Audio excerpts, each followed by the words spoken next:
Hello friends, welcome to our YouTube channel Data Tuition. Guys, today I'm going to discuss an essay on the ignorance of the learned. मैं इस essay को exam perspective को ध्यान में रखते हुए आपके साथ डिस्कस करूंगा. Here I will divide this video in three parts. First part में हम एसेइस्ट विलियम हैजलिट को पहचानेंगे, सेकेंड पार्ट में टाइटल को समझेंगे एंड थर्ड पार्ट में हम कॉन्साइज वे में एसे को डिस्कस करेंगे. First part essayist. The time period of William Hazlitt was 10 April 1780 to 18 September 1830. William Hazlitt was an essayist, literary critic, social commentator and philosopher.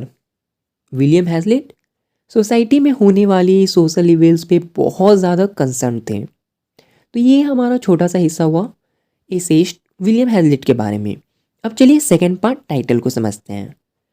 Friends, as you know the title is on the ignorance of the learned. यहाँ पे ignorance means ignore करना होता है and learned means those people who have only bookish knowledge and avoid experiences and practical knowledge. Means ऐसे लोग जिनके पास सिर्फ book का ज्ञान होता है बट उनके पास कोई भी एक्सपीरियंस या प्रैक्टिकल नॉलेज नहीं होती है. एंड देन हमारा अब थर्ड पार्ट स्टार्ट करेंगे जो कि होगा एसे. तो इस एसे में आपको सटायर देखने को मिलेगा. अब आप कहेंगे सटायर क्या होता है, तो सटायर मीन्स व्यंग करना होता है.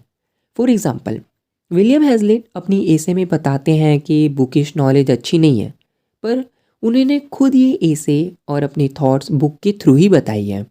विलियम हैजलिट इस एसे की शुरुआत एक पोएट है 17th सेंचुरी की जिनका नाम सैमुअल बटलर है, उनकी पोएम का एक पार्ट को यूज़ करते हुए वो करते हैं. बटलर अपनी पोएम में बताए हैं कि people wage their talent to learn different languages because in 17th century those people had the knowledge of different languages are considered as the most intellectual person.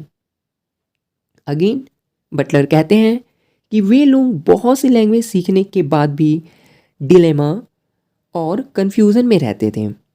For example हम सब भी English और other languages सीख लेते हैं, पर हमें अपनी लैंग्वेज का कंप्लीट नॉलेज नहीं होता है. हम अपनी ही लैंग्वेज के बहुत सारे वर्ड को इंग्लिश वर्ड से रिप्लेस कर देते हैं. और अगर मैं सिंपल सेंस में बोलूँ तो जो लोग जिनके पास बुकिश नॉलेज है वे लर्नेड पर्सन होते हैं. ऐसे लोग सोचने से डरते हैं, वे अपनी अंडरस्टैंडिंग अपने पॉकेट में रखते हैं, यानी बुक तक ही उनकी अंडरस्टैंडिंग होती है. सो this kind of people are bookworms. They don't have their own ideas and thoughts. They just borrow it from book written by others. ऐसे लोग एक वेब में फंसे होते हैं जो कि सिर्फ दूसरों की माइंड्स की रिफ्लेक्शन को दिखाती है. विलियम हैजलिट एक एग्जांपल देते हुए कहते हैं कि एक पैरालिटिक पर्सन जो कि पैरालाइज्ड पर्सन होते हैं, अगर उसकी व्हील चेयर से उन्हें उतार दी जाए तो शायद वो अपनी कोशिश से चलने लगे. पर एक ऐसा व्यक्ति जो कि बुक वॉर्म है या फिर आप बोल सकते लर्नेड है, उन्हें अगर बुक से दूर कर दिया जाए तो वो कुछ नहीं कर पाएंगे. अब वे क्लासिकल एजुकेशन पर अटैक करते हैं और बोलते हैं कि in classical education people learn second hand knowledge from books and artificial sources. They learn from others' knowledge and understanding that what they had seen and understood. Classical education में सिर्फ memorise और याद करना सिखाया जाता है, जिससे people common sense, observation skills, experience and practical knowledge नहीं सीख पाते हैं. ऐसे लोगों को नेचर, आर्ट एंड अपने सराउंडिंग का बिल्कुल भी आइडिया नहीं होता है. These people just learn some names, places and dates and feel proud of themselves. ऐसे लोग सिर्फ बुक तक ही सीमित रहते हैं. एक्चुअली ऐसे इसलिए होता है क्योंकि क्लासिकल एजुकेशन में बुक्स का करेक्ट यूज़ नहीं सिखाया जाता है. तो यहाँ हमारा इसे कंप्लीट होता है. अब कंक्लूज़न हम लोग देख लेते हैं थोड़ा सा.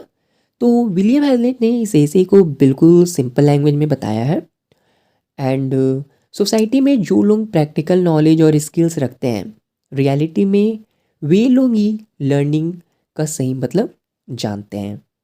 तो इसी के साथ हमारा ये ए से कंप्लीट होता है। आई होप आपको ये ए से समझ में आया हो और एग्ज़ाम में आपको बहुत ज़्यादा हेल्प मिलेगी आपको अपने आंसर्स को लिखने में। और अगर आपको अच्छा लगा हो ये समरी वीडियो तो प्लीज़ वीडियो को लाइक कीजिएगा, चैनल पे नए हैं तो चैनल को ज़रूर सब्सक्राइब कीजिएगा। तो आज के लिए बस इतना ही, फिर मिलेंगे आपसे अगली नेक्स्ट नई वीडियो में। तब तक के लिए स्टे ट्यून, स्टडी हार्ड। जय हिंद, वंदे मातरम।